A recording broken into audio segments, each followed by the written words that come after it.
In the news, more than 20 students at a local elementary school in Los Angeles were allegedly victims of child molestation by their teacher.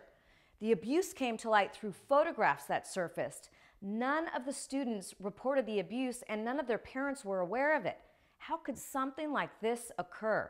Some critical information now from child safety expert Pattie Fitzgerald. Can you explain how this might have happened? Well, there's a couple of reasons. The first is kids don't always disclose when something is amiss. If it sounds really weird, they may think they're going to get in trouble for saying something that sounds strange or odd, and so they keep it to themselves. That's maybe one reason why it didn't come out. But I'm not so sure that things didn't come out and that people around the kids just missed it, the adults just missed it. Like when your kid comes home and says, we played a game in class where the teacher put a blindfold on us or tape over our mouths. You know, right away as a parent, you might think, what's this? And investigate a little bit more. So, you know, I think that maybe kids may have said something and the clues were just missed by either the parents or the administrators because you didn't know what to look for. So then what do you say then when you're talking to your children? We had discussed, you know, it might not just be that, you know, so-and-so touched my private parts. Yeah. How can you talk to your children to make them understand that anything that feels a little strange, you need to talk to me about it? Yeah, I think the first thing is, as parents, we have to be visible parents and we have to be involved and know what their day-to-day is like.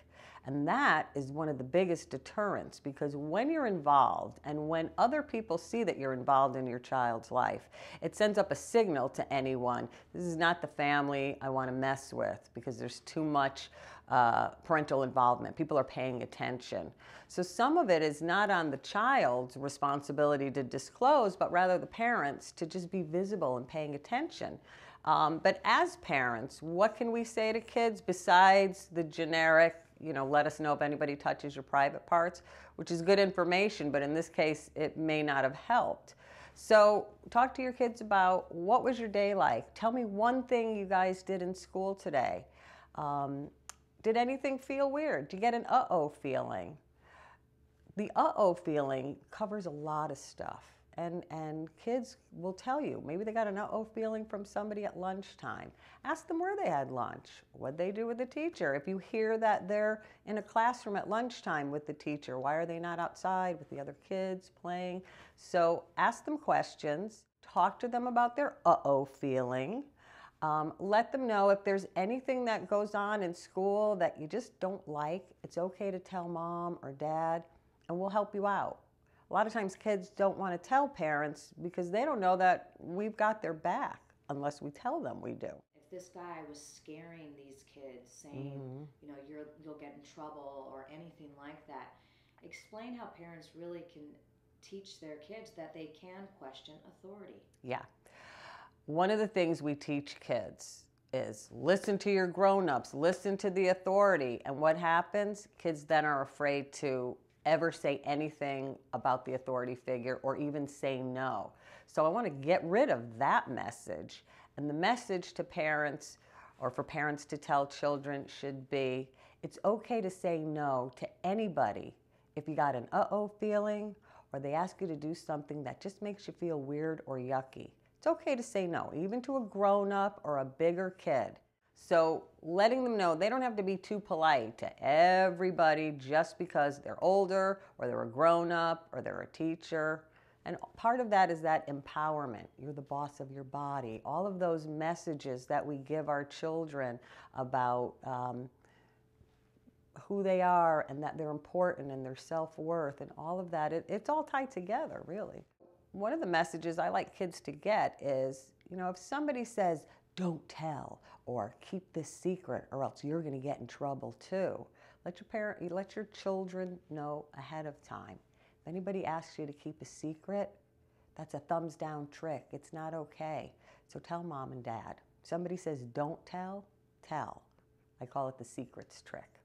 So when I'm talking to kids, we're talking about the tricks. So the secret trick is thumbs down. The uh-oh feeling is thumbs down. You want to tell mom or dad about that. And how often really should parents be talking to their kids? You don't want to scare your kid and say, every day, but what do you do as a parent? Yeah, you don't have to do this every day. That could be a little much.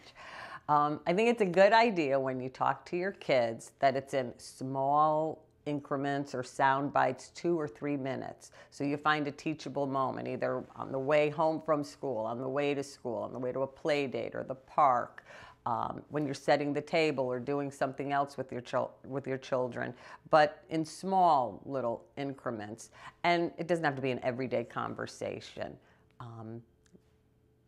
Every couple of months, bring up one of the safety rules. I have those super tense safety rules for children. Every few months, just bring out a rule and say, oh, do you remember this rule? Or what did this rule look like? Or well, how do we do this one again?